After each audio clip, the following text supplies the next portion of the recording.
We would now like to invite the Principal and CEO of Singapore Polytechnic to share with us the decarbonisation playbook for IHLs. Mr. So, please.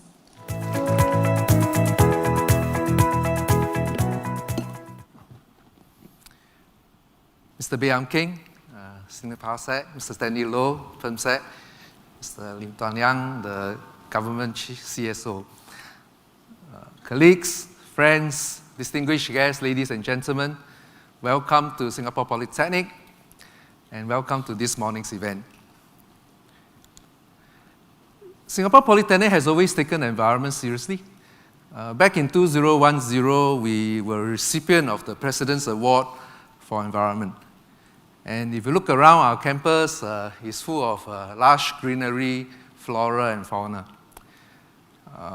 Since the baseline of the pre-COVID days, we have reduced our energy consumption by 10% when we changed our mode of operations, moving from the traditional lecture tutorial system into a flipped learning system.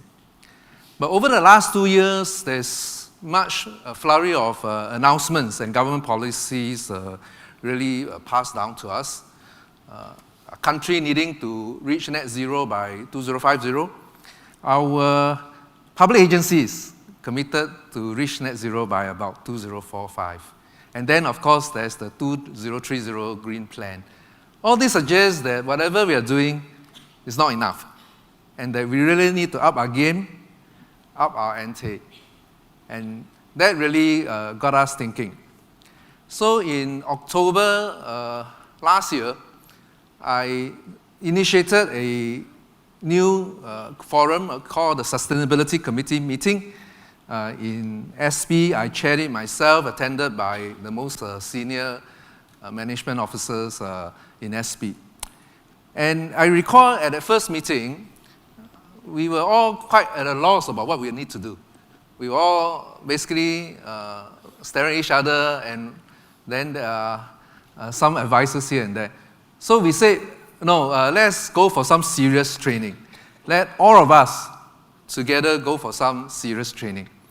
And so in January, all the 30 of us, we spent 2 days together, myself included, and attended our first training together on sustainability and the challenges. I was reminded of this map during the 2-day course. It was shown.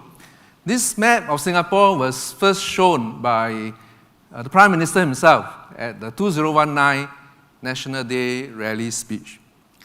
And he was highlighting which part of Singapore will come under the danger of climate warming when the seawater level rises by 1 meter in 2050. I was quite astounded when I saw this map. We've traditionally always thought that only the coastal areas of Singapore will be affected. But this map shows the inland areas, Bendemeer, Geylang Bahru, Whampoa, and parts of Queenstown will also be threatened. And how so? Well, basically, when the sea water level rises by 1 meter, the ability of our drainage system to clear rainwater will be severely undermined. And so when you have a thunderstorm, like we have several thunderstorms these last 2 weeks, there will be flooding in all the areas marked in red. I don't know whether any of you live in those areas marked in red, or maybe you know someone who does. Well, imagine in 2050, when there's a thunderstorm and you walk to the car park, you will be wading through ankle-deep or knee-deep rainwater. And maybe you are standing at a bus stop waiting for a bus, but you won't be standing on the pavement, you'll be standing on the chair because of the rainwater. And this is not far-fetched. It's 2050 is not very far away, about 20-odd years. And I dare say many of us will still be around to face this consequence. I was particularly impacted by this statement made by the Prime Minister as part of his speech. He said, all of us have a part to play in tackling the challenges of climate change, and that our children and grandchildren may well be ashamed of what our generation did not do. So that really spurred me and my colleagues towards a journey of really confronting the sustainability challenges, the climate change challenges that SP will be encountering. One of the first things we did is to come up with a statement, a guiding philosophy about our attitude, what we should do. This is what we say. We say SP, we are responsible for the education of 10% of the birth cohort. Every 10 young person in SP, one of them is a student here on this campus. And so we feel an immense sense of responsibility. And we feel that we should do more. We should do more than what the Ministry of Sustainability and Environment expects of us. In particular, if the goal is for the public agencies to reach net zero around 2045, then as an education institution, we must aim to do better. We must reach it before 2045. So with this guiding philosophy, we then articulate what are the various scope in our sustainability challenges. Obviously, reducing greenhouse gas emission is a key part of it, but I will come back to it at the end. Beyond just that, beyond this obvious thing that we need to do, we have to educate our students, we have to educate our young. We have to grant them the green skills for the green economy and train them for the jobs role they have to come. So that's what we have done. We have extended our curriculum to all our students, and for a selected few, we even provide them an opportunity to do a minor in sustainability. But beyond the curriculum, we also have to change the mindsets. And so all our CCA activities has been impacted. There's the usual environmental club that's always there in every institution. But more than that, every other CCA club, we say you must identify a sustainability champion who will then work with the environmental club. Shown here in this photograph, I'm proud of my students. They are volunteers with the NParks Green Rangers campaign. They go around Singapore helping NParks and helping the citizens to plant trees with their expertise. Beyond the training of young people, we also have responsibility in the adult education. So we have many courses that we have designed for the adults to help them with green skills. I'm particularly excited by a new course that's coming up. The Building and Construction Authority has appointed SP to be in charge of a program that will help organizations to think about how to inspire behavioral change in their occupants, in their employees, so that there can be more green behavior and then a lower carbon footprint. We have also partnered with KPMG. We will be coming up with a suite of diverse sustainability programs that will equip a wider sector of the industry. We have tied up with A-Star. They have come up with the Green Compass, which is an environmental sustainability assessment tool to help the organization, help every company assess where they are as a baseline, and then what are the directions going forward. So A-Star has come up with an assessment tool, and SP is one of the agents appointed to implement and apply this tool for industry. We have teamed up with Danfoss and Grundfos. Both are Danish companies with much expertise in how to help their country go green. And we have organized learning journeys for C-suite staff of Singapore companies to bring them to Denmark and to see for themselves how things are done there, and to actually see that these things are not just theoretical, they are not just concepts, but actually applied in a country, in a city. In SP, we are also keen to be able to provide this showcase ourselves. So this is the building in one on my campus. It's an empty building today. We will be throwing out a tender next year for infrastructural changes to turn it into a net zero building. That means in this building, it will be self-contained and it will be net zero emission. Our hope is to have cutting-edge technology that can be implemented in this building, and then it can be a showcase for the rest of Singapore, so that people can see for themselves again that net zero is not just a concept, but it can be applied. I invite my industry partners seated in this room today. You should participate in the tender and participate in this future where we will showcase your technology through this building. I will now come to the part on staff mindset change. And I think that is actually most difficult part and something that I will spend more time on.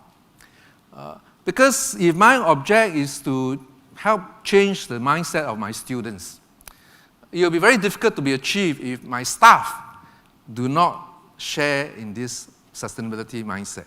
So really changing the mindset of the staff is a critical role. And I dare say in all our organizations, if we want to be successful in our plans towards net zero, you also need to change the mindset of your people. Well, we must all start with the leadership. So that's why I started my sharing today by saying that how 30 of us, including myself, spent 2 days together to acquire understanding on sustainability. The photograph up there was a photograph taken on this stage on the 5th of July in the SP Go Green event. We invited Minister Amy Khor to be a witness as SP pledged to be a sustainability champion. But it was important for me, as I did so, to have my management team up on stage with me and to participate in the pledge. Because I can't do it alone and I need their support. The photograph below shows a tree planting event that all my management teams participated in. Each of them planted a tree at the corner of my campus. And when I asked them to plant that tree, I said that tree will be named after you. And as the tree grows, you'll be a reminder of my colleagues' personal commitment towards helping SP towards sustainability. So really, the leadership change is something that needs attention and needs to be cultivated over time. Well, if changing the leadership takes time, changing the staff mindset is even harder. And it's something that has to be done in a prolonged manner. It's not a once-only event. In the course of a few months early in the year, I actually met with every staff in groups of 10, groups of 50, and to really convey to them why we need to move towards net zero. And then I said, why don't all of us pledge as part of MSE Green Nation Pledge? And I managed to persuade about 85% of my staff to pledge. I'm happy with this number because if I tell you 100% of my colleagues pledge, you will tell me that I coerced them, no? But no, I didn't. Only 85% did. I have no idea who are the 15% who did not pledge. I did not follow up and chase after them. What did they pledge? Many of them pledged that when they go to the food court and to take away food, they will bring their own receptacles, they will bring their own containers so that they don't have to consume disposable cutlery and disposable receptacles. Many others pledged to say that they're going to switch off their lights as they walk out of their office. Now, mind you, don't underestimate the impact of such a pledging, and because it's really a form of nudging. It's a form of peer pressure to get people to change their behavior. I recall a few months ago, one of my colleagues, he was a director of the engineering school. And he said that every time he walks out of his office, he makes sure he switches off his light. And then he said, as an engineer, he knows exactly how insignificant the electricity save will be. As an engineer, he knows how much electricity the lights consume. And you know that merely switching off really has negligible impact. But still, he does it. And he explained why. He said every time he walks out and he switches off the lights as he walks out of the room, it became a reminder for him. A reminder that for the rest of the day, he will have to engage in a more sustainable behavior. That act of switching off the lights reminded him that he has made a pledge.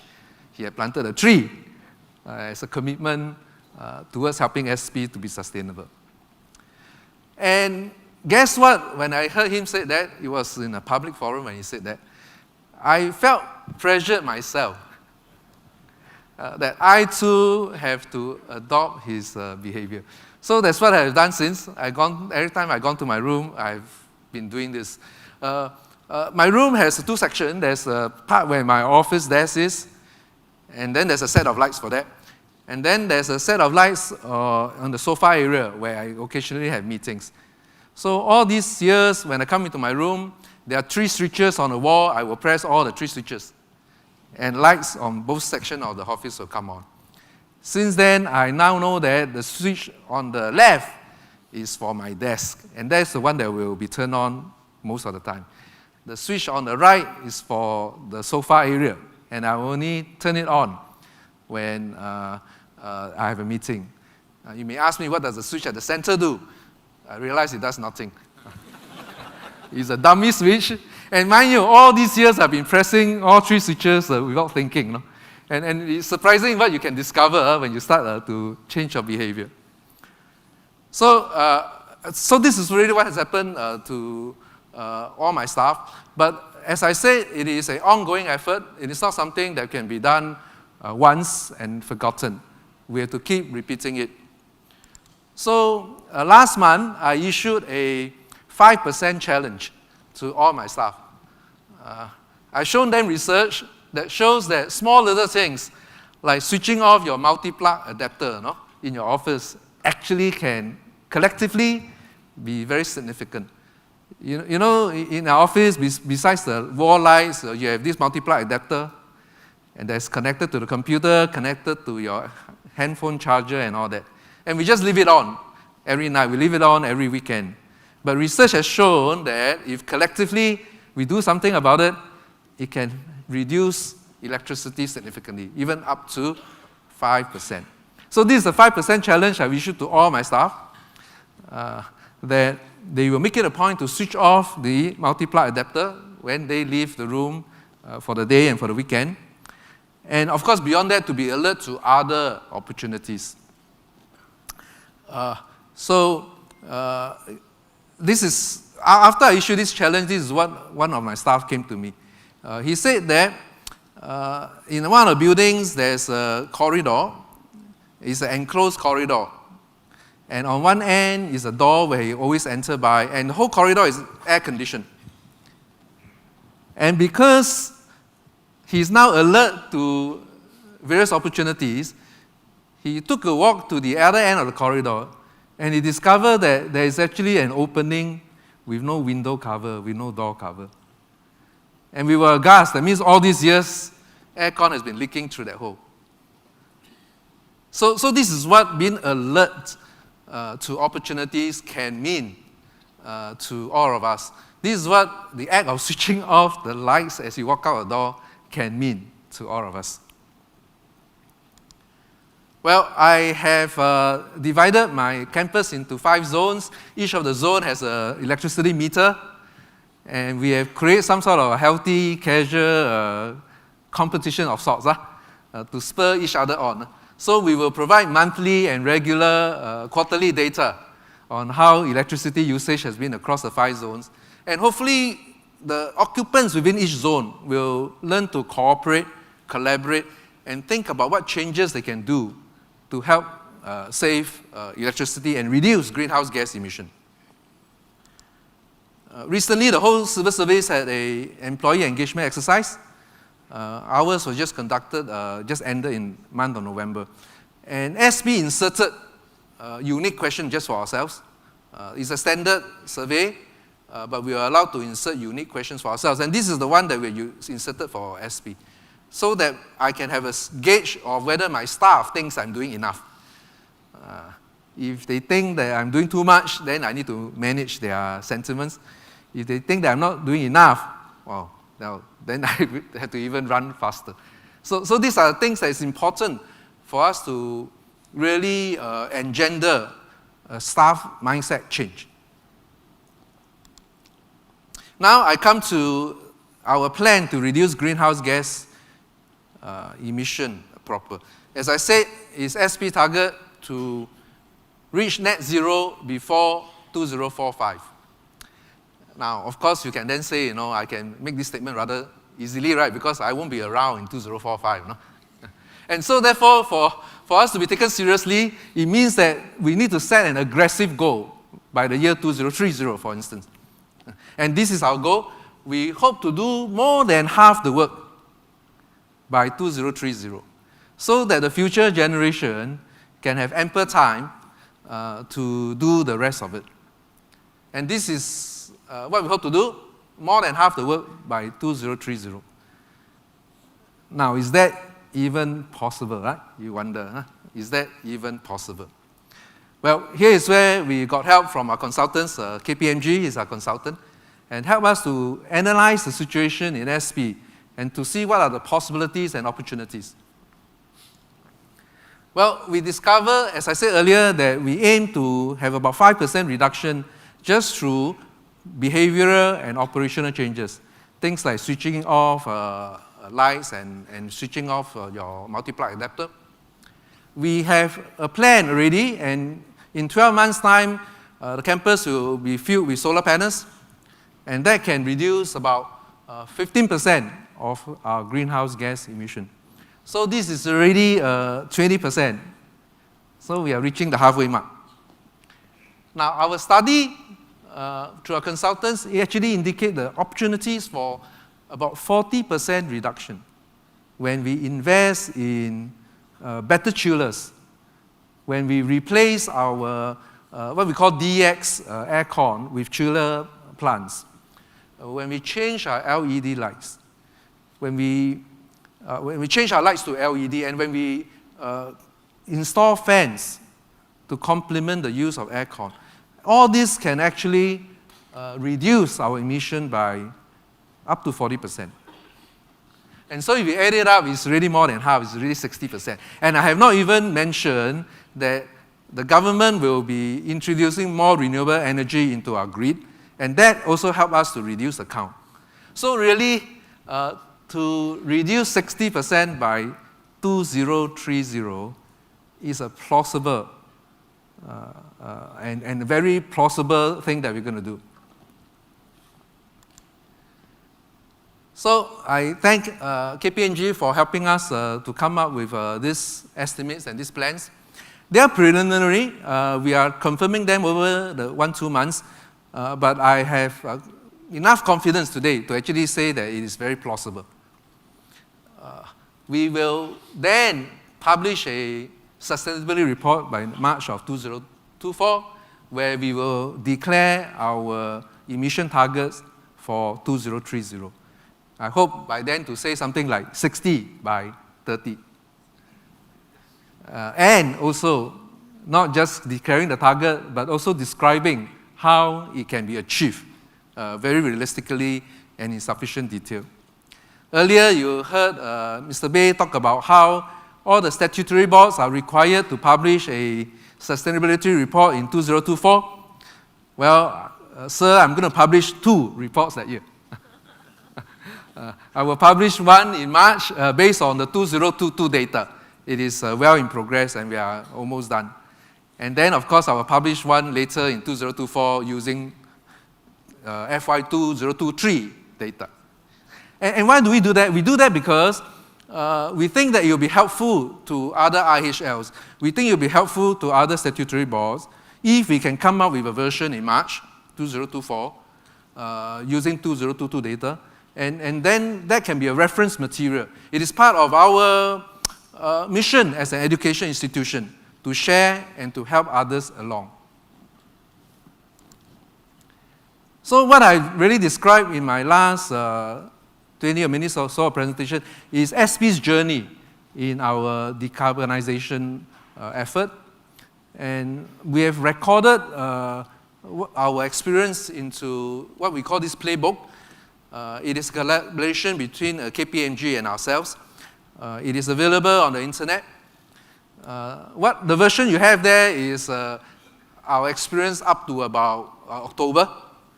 And we intend to update it regularly, every 6 months or so, as an account of our journey, because we think that that may be useful reference material for other institutes of higher learning in Singapore and even beyond. And I think that's the impact we think you will have. I will just make reference to one page of this playbook. And this shows our partners that have signed MOUs with us in the course of the last 6 months or so. And really is a testimony to the point that in this sustainability journey, we cannot walk it alone. We got to do it together.